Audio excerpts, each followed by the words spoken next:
And a good Friday afternoon to you. I'm Christopher Heath here for News 6 Extra. It is Friday. It is August 1st. This year is zipping by. We are already 7 months down. Whew. And kids go back to school here in a couple of days. It's so much going on. Probably the biggest thing going on is something that was a bit of a carryover from yesterday. You may remember yesterday we were all gathered around ready to watch the Crew-11 launch up to the International Space Station. And then just out of nowhere, this one rogue cloud just decided it wanted to park itself right above the rocket. And it was enough for them to be like, you know what? Not today. Try it again tomorrow. Well, tomorrow is today. And the rocket, well, it went off. There were still clouds in the sky when the rocket was finally ready to go. But you can hear the countdown.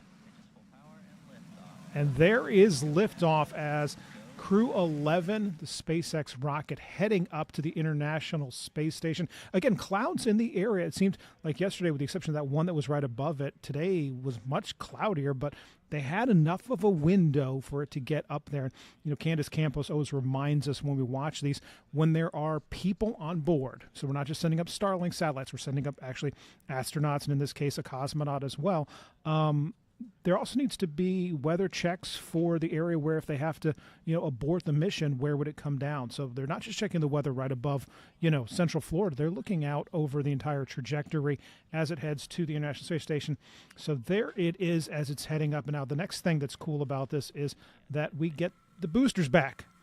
It's kind of like anything else. If you look on the side of them, they're worth an extra 10 cents in Michigan versus the state you're currently in. But yeah, we can reuse these. And man, watching them touch back down like that, it never is not amazing to think that, think about this.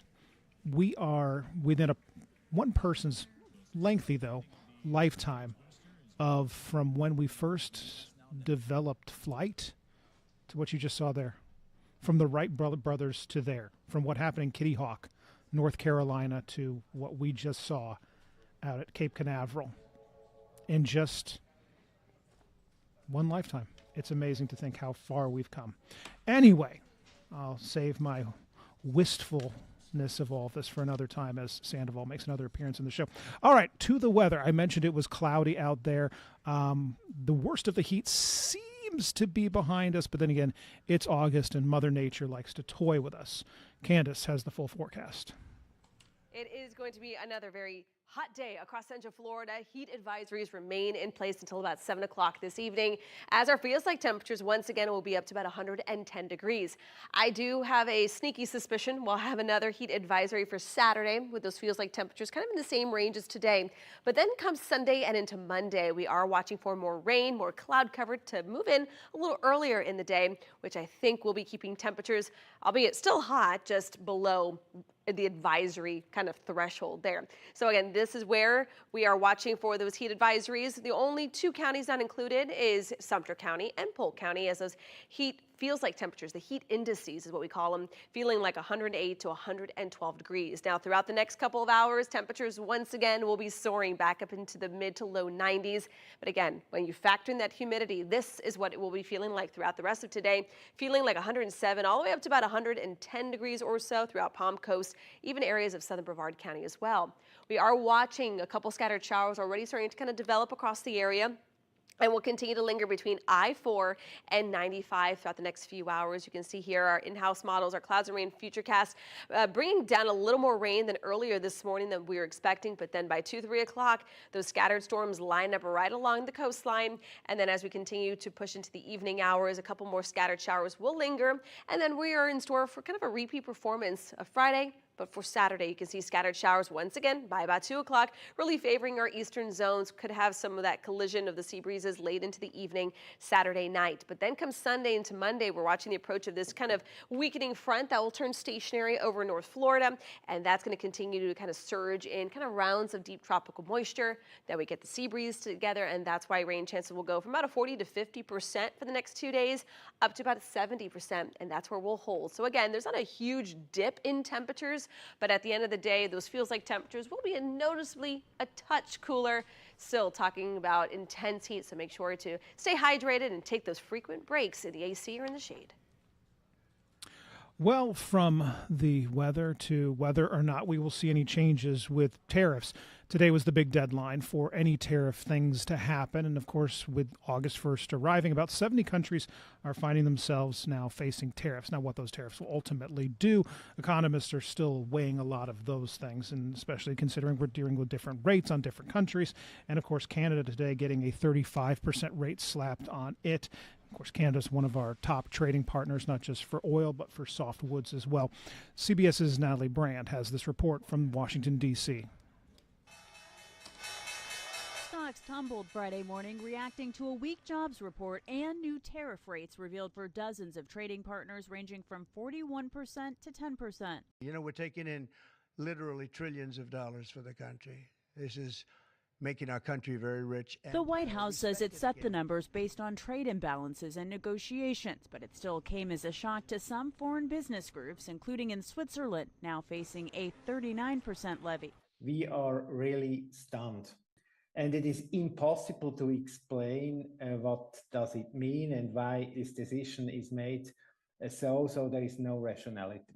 While negotiations are continuing with top trading partners Mexico and China, President Trump increased the tariff on Canadian goods to 35%, citing a lack of cooperation in curbing the flow of fentanyl. We're seeking the best deal for Canadians. Prime Minister Mark Carney, pushing back in a statement, wrote Canada accounts for only 1% of U.S. fentanyl imports. He went on to say Canadians will be our own best customer, creating more well-paying careers at home. While analysts say it could take months for consumers to feel the impact of tariffs, the meat production, the hide production, the feather production can all be decimated. Small businesses trying to make decisions now say they could be hit hardest. We want manufacturing in the U.S., but there are some things that we're just not set up to manufacture. Ryan Vaughn, a cowboy boot manufacturer in Texas who depends on South African ostrich leather, says his made-in-the-USA product relies on global trade. Natalie Brand, CBS News, Washington. And a lot of people finding out exactly what the cost of tariffs actually are as they start to do that back-to-school shopping. Now, right now, we are into the tax-free holiday. The legislature changing what had been a traditional couple of weeks for back-to-school shopping to being a full month. The entire month of August is now tax-free for back-to-school items, as well as several hurricane items are permanently tax-free. But when we think about what it's going to cost, a lot of parents have started already looking at these costs, knowing that a lot of these tariffs are driving up the price of basically everything we buy. And between that and inflation, things are getting more expensive. So some parents started as soon as the last school year ended going on and looking at different websites, going to stores and seeing, okay, you're going to need a backpack or you're going to need pencils. Let's buy that now. Let's not wait for August. While others are deciding, let's wait till it's tax-free, because sometimes stores do different deals and you get to save that 6 or 7% of the sales tax all at once. Mark Lehman talked to shoppers who were weighing their two different options. I'm Lake County Community Correspondent Mark Lehman, and today is a big day for parents of kids who are getting ready to head back to school. That's because August 1st marks the beginning of Florida's back-to-school sales tax holiday, and for the first time, it runs for the entire month of August. Right now, parents can save on things like school supplies, backpacks, clothing, and certain electronics like laptop computers. We got a chance to talk to some parents about this and why it's so important that they get these savings. So we're kind of just getting a game plan together and kind of waiting for the first of the month to start. David Gibbons has been looking forward to Florida's back-to-school sales tax holiday, and it's not quite as stressful this year. With the new state law, it now covers the entire month of August. But giving them the whole month to kind of do it little by little throughout the month, I think is really a big help. Starting today, you don't have to pay sales tax on certain school supplies, clothing, and computers, and the savings can add up. According to the National Retail Federation, families will spend an average of $140 per child on basic school supplies this year. When you factor in clothes and electronics, that brings the total to around $890. I didn't realize it would be that high, but maybe it is, and just because it's not one big purchase, that it doesn't seem like as much as it is. Some parents didn't want to wait and already got their shopping out of the way. So for me, it was just a no-brainer. Super easy, right? Super easy. They got delivered to the house. Johanna Escribano says she was able to make up the difference through online sales, but she may also take advantage of the month-long tax break. Extending it 3 more weeks, I could definitely see that maybe I'll peek into a store here and there, within the month if I had that option. Also starting today, hurricane supplies are now permanently tax-free, and with this new law, Florida's back-to-school sales tax holiday will happen in the month of August every year. We've posted a list of what's included under this story on clickorlando.com. Reporting in Lake County, Mark Lehman, News 6. And of course, if you are heading out to do some back-to-school shopping, remember school starts for most schools around our area around the 11th. So you've got about a week and a half or 2 weeks to go get that. And I know most schools have already started publishing the supply list. One of the things that always, seem to amaze me every year is that list seems to get a little bit longer. Of course, then again, kids get older. They probably just need more stuff. All right, we'll be right back.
And welcome back to News 6 Extra. I'm Christopher Heath. So it's a very rare thing. It's called brain-eating amoeba, and a bit of a misnomer. The amoeba doesn't actually eat your brain. It is lethal and can potentially kill you, but it doesn't technically eat your brain.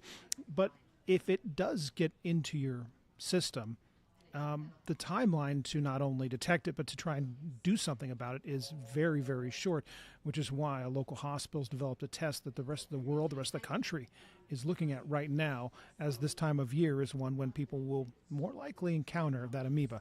Angie Casada has this report. Cases are rare, but nearly always deadly. Doctors say timing is everything, and this innovative test could save lives. It looks like an ordinary summer day, but beneath the surface, a rare and deadly danger could be lurking. This week, a boy in South Carolina died after being exposed to a brain-eating amoeba. He's the second confirmed case in the U.S. this year. So the interesting thing is, around 164 cases have happened in the last 60 years. So if we see that in perspective with other diseases, we can say that it's a rare and very uncommon disease. Until it happens to someone that we love, right? That become a significant situation.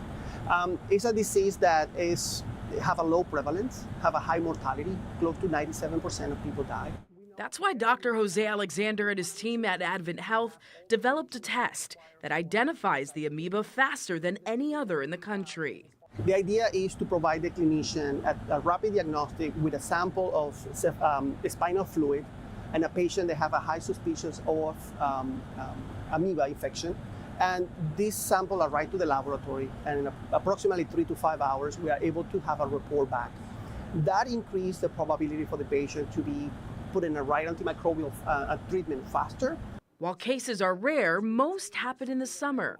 So for people from Central Florida, we are getting hotter and hotter summers, and even winters are getting shorter and summers are getting longer. So we are having more time of the year with temperature over 80 degrees. So that means the amoeba will be active. So I think it's important for Floridians, especially for Central Florida, and if across the year, I think we'll get a point, and we should thinking in this way, this is not a summer issue. This probably will be an issue across the year. Awareness that could mean the difference between life and death. And here in Florida, where warm, fresh water is everywhere, doctors urge parents to be extra cautious. Reporting in Orlando, I'm Angie Quesada, News 6. Well, as Candace mentioned earlier in the broadcast, the heat is still with us. We do have some showers coming in, and we're getting a very slight break from the heat, but, we're talking a matter of degrees. And so in many neighborhoods, well, most neighborhoods, your AC is working overtime. But in one specific neighborhood, not only is the AC working overtime, but its location is causing additional problems. Jerome Baker has this report. It's not hard to tell it's crazy hot outside, especially in Paramore. It's hot like hell. Calvin Jones says that it's so hot that he has to keep moving or he'll burn up. You got to go inside and outside. Inside, outside, or just go around the corner out in the shade over there. According to the Environmental Protection Agency, people who live in communities near a downtown center, often low income, are also more likely to have pre-existing health conditions that can flare up in the heat.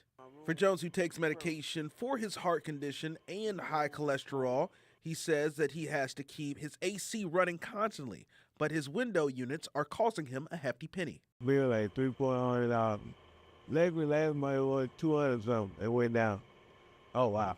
So that's 200 is down from 300. Right. Community activist Luana Gelzer is using machines funded by a federal grant to test air quality in Paramore. She says that all the heat is trapping emissions and car exhaust from I-4 in their area. Because it cannot leave the ozone, so it's trapped. Therefore, we're breathing in more toxins than we ever breathed in before. That's why her team is preparing extreme heat, hurricane, and disaster preparation kits. Kids are getting ready to go back to school. Well, we all want nice book bags and everything, but it would be nice if every kid had electrolytes, tablets in their book bag. Orlando is now encouraging families to cool off at community pools, which are free to people who live in the city. Commissioner Shan Rose says that Orlando received a $165,000 grant to help families with energy-efficient appliances and solar options. Sometimes we find that, renters may call and say, if I make a complaint about something, the landlord is raising their rents. So what we're doing is saying, hey, we're going to help offset some of those costs and be able to lower bills. She says they're still working on how best to roll out that program. The city is also looking to plant trees, bringing more natural shade to Paramore and throughout Orlando. In Paramore, Jarrell Baker, News 6. One of the first stories I ever did as a reporter when I got into this business years and years ago, we followed a mailman around in a neighborhood that he'd been walking for a long time, and it was the heat of the summer. And one of the things this mailman did is he knew all of the residents who lived there, and so if they were a little bit older, maybe, didn't get out as much, he'd drop off the mail, he'd knock on the door, and he'd say, you doing all right? You doing all right, Miss Susie? You doing all right, Mr. David? Just to make sure the people of his route were, staying cool, if they could get the AC on, having the AC on, if not having some fans on, but, just taking care of the people that he cared about. And that's the best thing you can ever ask for.